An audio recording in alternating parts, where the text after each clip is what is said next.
Olá, ouvintes da Rádio Esperança, está entrando no ar o programa Profecia do Apocalipse. Eu sou Marcelo Marinho, estou aqui para falar das coisas que em breve devem acontecer e que nos são reveladas na Palavra de Deus, mais precisamente na profecia do livro de Apocalipse. Sejam bem-aventurados, está escrito em Apocalipse 1:3. Bem-aventurado aquele que lê e os que ouvem as palavras desta profecia e guardam as coisas que nela estão escritas, porque o tempo está próximo.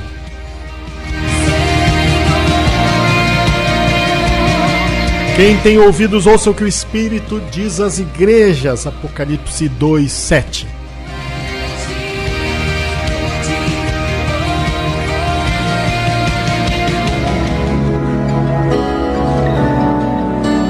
Preciosa sangre fluyó por amor.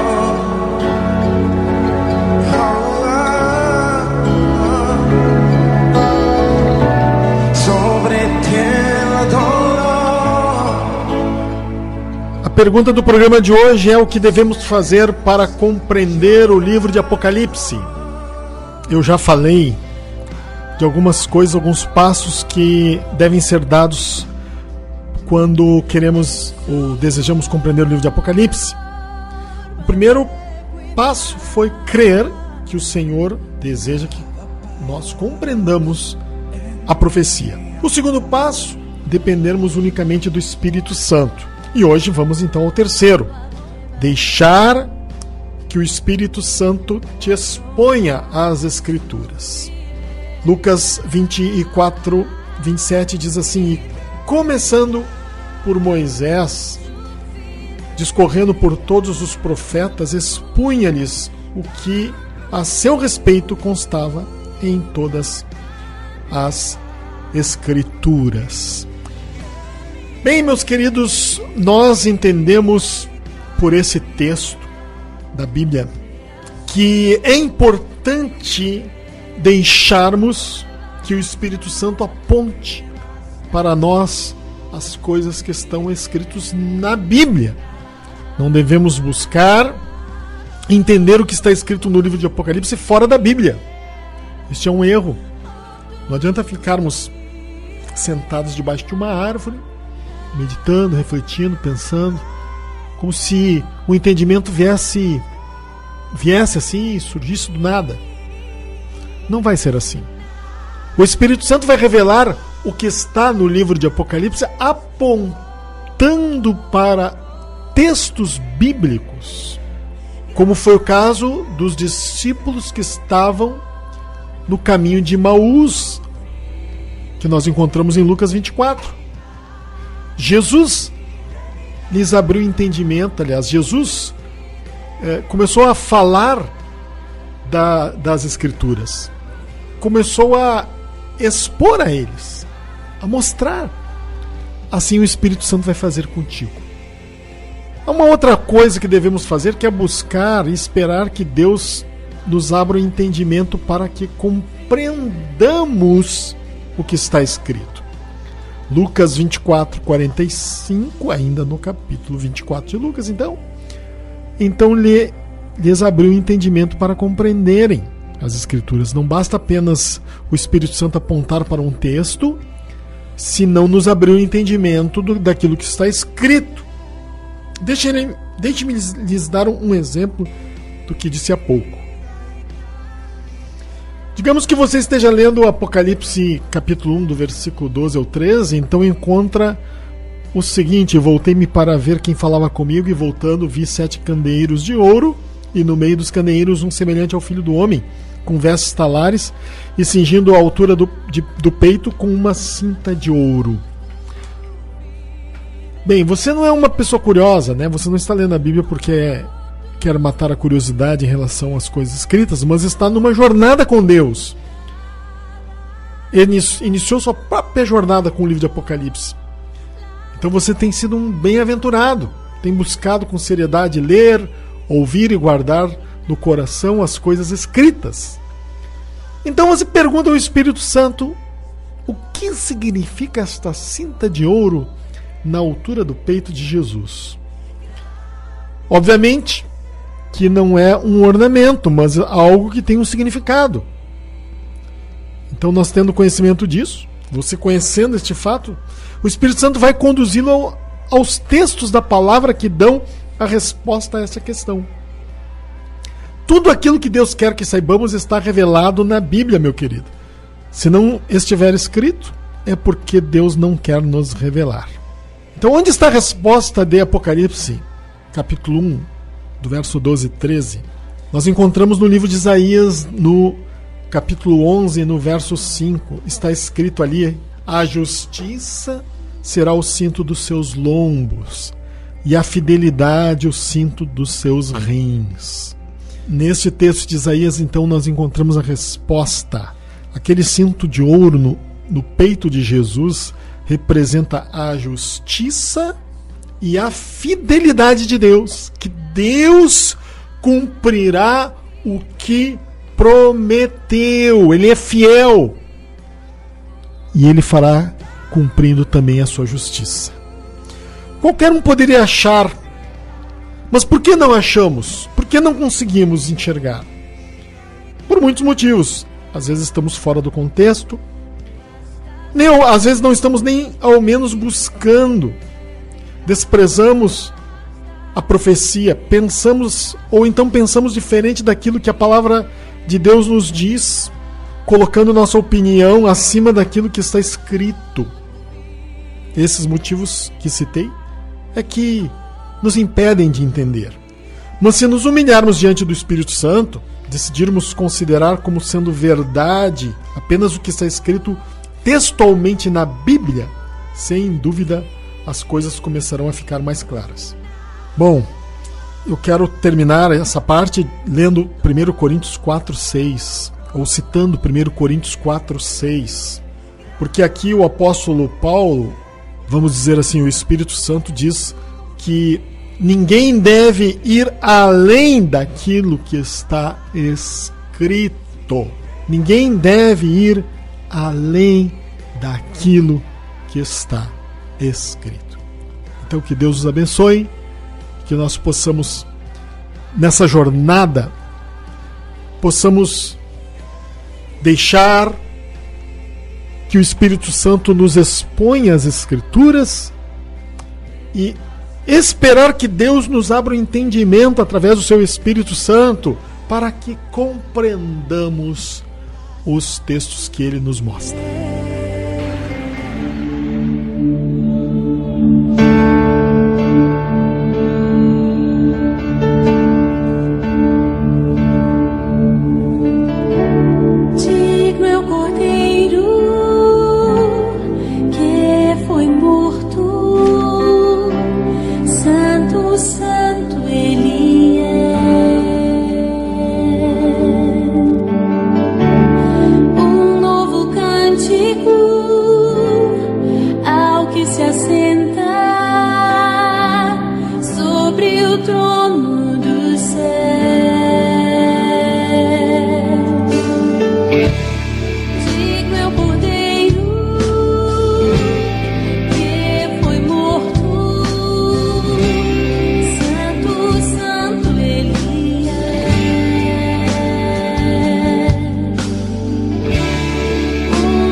Vamos seguir então a leitura do livro de Apocalipse.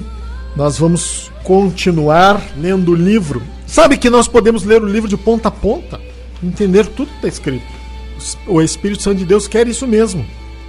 Não é uma questão de quantas vezes nós lemos o livro, mas é uma questão da revelação. É uma questão de Deus abrir-nos o entendimento. E eu tenho falado aqui, vou repetir, Deus quer que nós, filhos de Deus, façamos as pazes com o livro de Apocalipse. É verdade isso. Ele é uma revelação de Jesus Cristo que Deus lhe deu para mostrar aos seus servos as coisas que em breve devem acontecer. Ele é uma revelação, meu querido, minha querida. Revelação. Deus quer que compreendamos. Vamos então à leitura Apocalipse 1:14. Nós estamos lendo um pedaço do livro a cada dia de programa. E nós lemos ontem o versículo 13 do capítulo 1. Hoje nós vamos continuar no versículo 14. Ali nós encontramos que os seus olhos são como chama de fogo. Então, o que isso significa? Que aos olhos de Jesus nada fica escondido. Assim como o fogo separa o bom do ruim, ele vê as coisas boas que as pessoas fazem, mas também as ruins. Isso é a essência do que ele fala às igrejas. E todos nós daremos conta a Deus pelas coisas que fazemos, sejam elas boas ou más. Portanto, devemos temer ao Senhor. Depois, no versículo 15, os pés semelhantes ao bronze polido como refinado em uma fornalha. O bronze representa o juízo de Deus. O tempo do juízo é representado na Bíblia simbolicamente como uma vindima. Assim como as uvas são esmagadas no lagar, Deus com seus pés esmagará seus inimigos. O bronze é polido, como que refinado numa fornalha, para nos mostrar que o juízo se aproxima. Na época em que o livro de Apocalipse foi escrito, meus queridos, foi dado com a proximidade de uma batalha. Naquela época, né, quando estava se aproximando uma batalha, os soldados dos exércitos lustravam seus artefatos de guerra. Se aproximando o tempo do juízo, Jesus com seus pés de bronze, polidos, brilhando, ele vai esmagar seus inimigos. Esse é o sentido dos pés, os pés de bronze polidos como que refinado numa fornalha.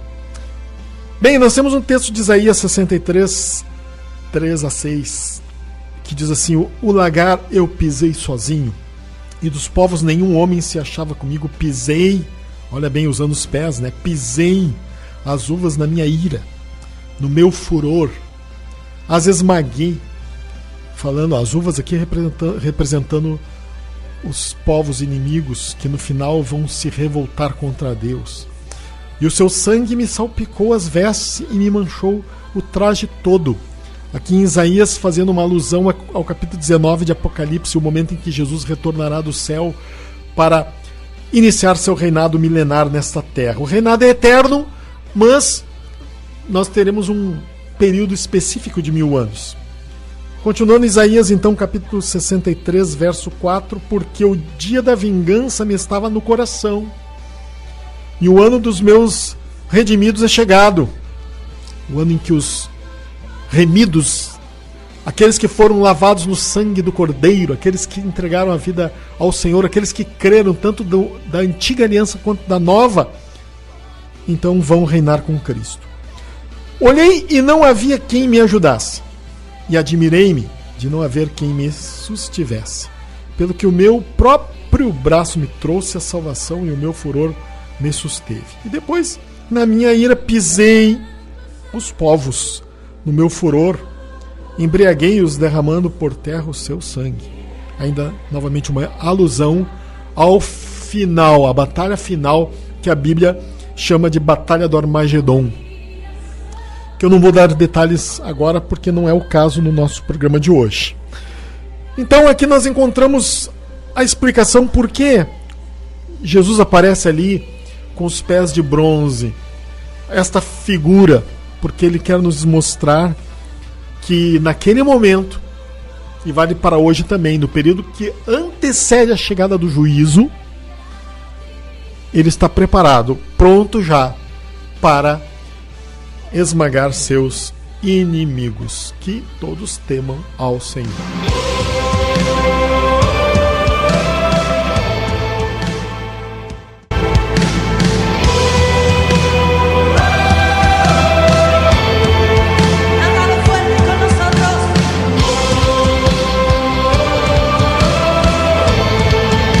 Quero falar um pouquinho sobre o livro 24 Extraordinários Eventos, a profecia do Apocalipse. A resposta à pergunta por que ele é um livro evangelístico, porque foi escrito também pensando naqueles que nunca tiveram contato com a palavra de Deus. Ele responde a diferentes perguntas sobre o que ocorre após a morte do ser humano. Inicia com a definição de termos, conceitos e eventos para que o leigo se familiarize com a descrição que vem a seguir. Ou seja, a descrição que é feita depois das definições, né, no livro. Explica os motivos que levará a Deus a executar tal juízo sobre a humanidade. Mostra os meios que Deus usará para realizar tais eventos. Faz uma narrativa no tempo presente, dando aos leitores a sensação de que estão vivenciando uma história. E as afirmações que são feitas no livro são referenciadas com as notas de rodapé em cada página, indicando onde se encontram na Bíblia a palavra de Deus. Todas as afirmações têm um texto bíblico comprovando o que é dito. E também explica o que cada um deve fazer para escapar do juízo que se aproxima. Então no livro é apresentado não só a proposta da graça de Deus que recebemos pela fé, gratuitamente, mas o fruto dessa graça. Qual é a consequência de crermos em Jesus? Não basta apenas falarmos com a boca se nossos atos não demonstram que é verdadeiro aquilo que falamos. Então o livro explica muito bem isso.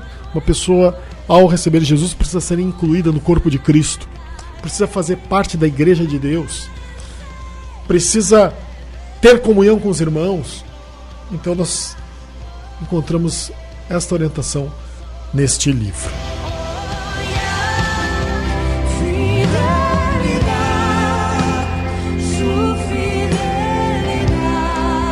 Bem, quero gastar um pouco de tempo falando sobre oração.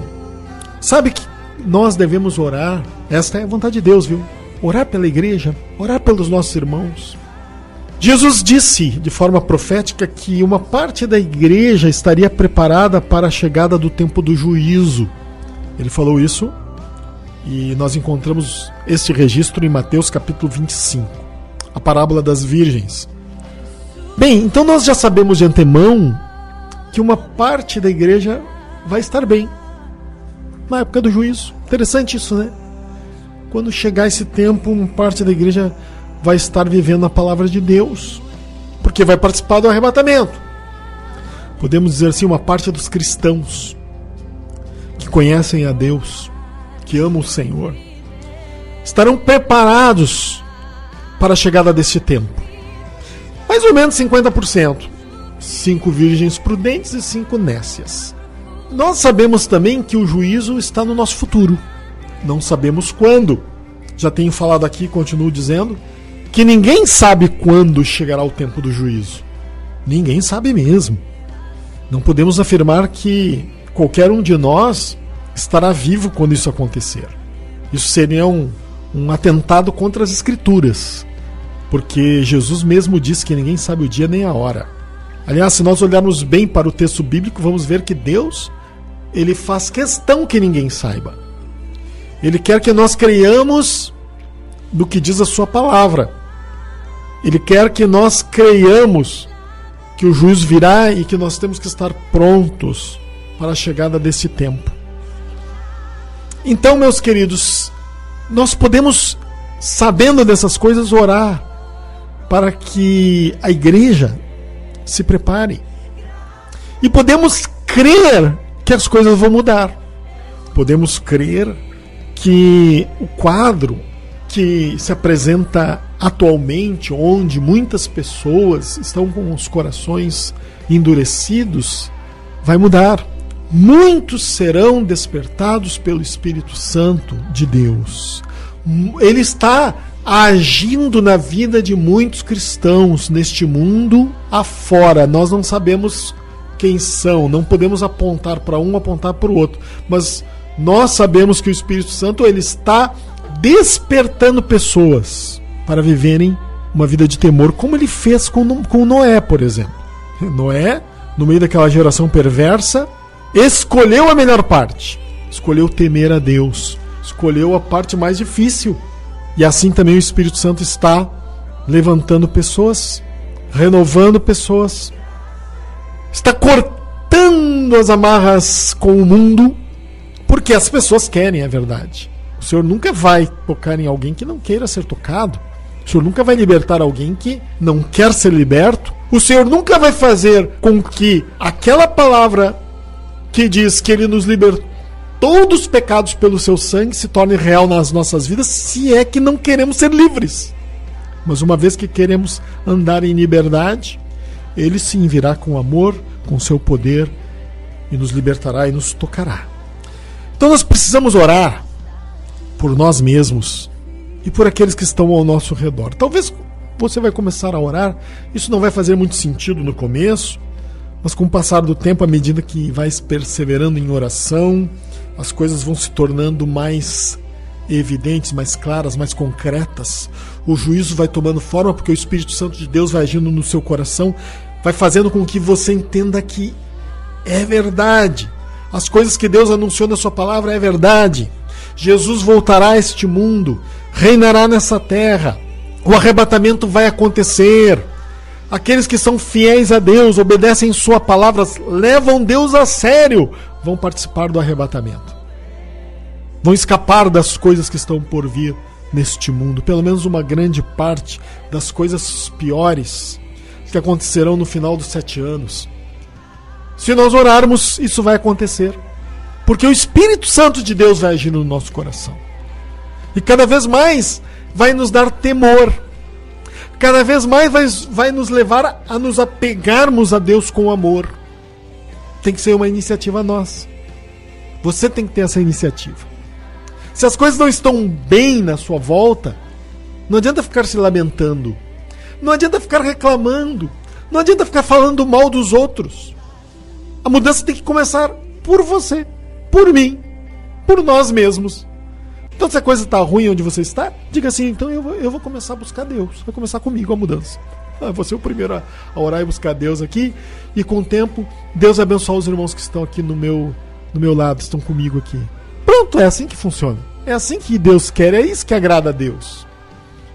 Isso é uma coisa que vem de Deus, viu, meus queridos? Então vamos orar.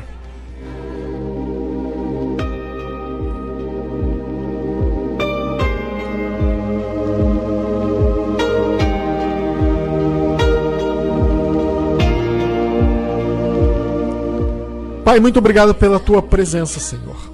Obrigado por esse livro tão maravilhoso que é o livro de Apocalipse e que tu nos chama a iniciar uma jornada com ele, a buscarmos a ti para compreendermos as coisas que nele estão escritas, porque por isso ele está aqui, Senhor. Pois é uma revelação de Jesus Cristo que Deus lhe deu para nos mostrar a nós, teus filhos, que somos considerados por ti como servos. Todos nós somos considerados como servos, para nos mostrar as coisas que em breve devem acontecer. Pois em breve nós nos encontraremos com uma grande parte das coisas que estão registradas no livro. Ou elas virão até nós nessa geração, neste mundo, ou nós vamos até elas, no momento que partirmos desta vida, porque o tempo vai parar. Ó Senhor, que cada vez mais a igreja te busque, seja renovada e se prepare para encontrar-se contigo, assim como uma noiva se prepara para ir ao encontro do noivo. Em nome de Jesus, Senhor, nós pedimos isso e te agradecemos. Amém. Chegamos ao final de mais um programa. Que Deus abençoe a todos vocês. Se Deus permitir, estaremos aqui amanhã.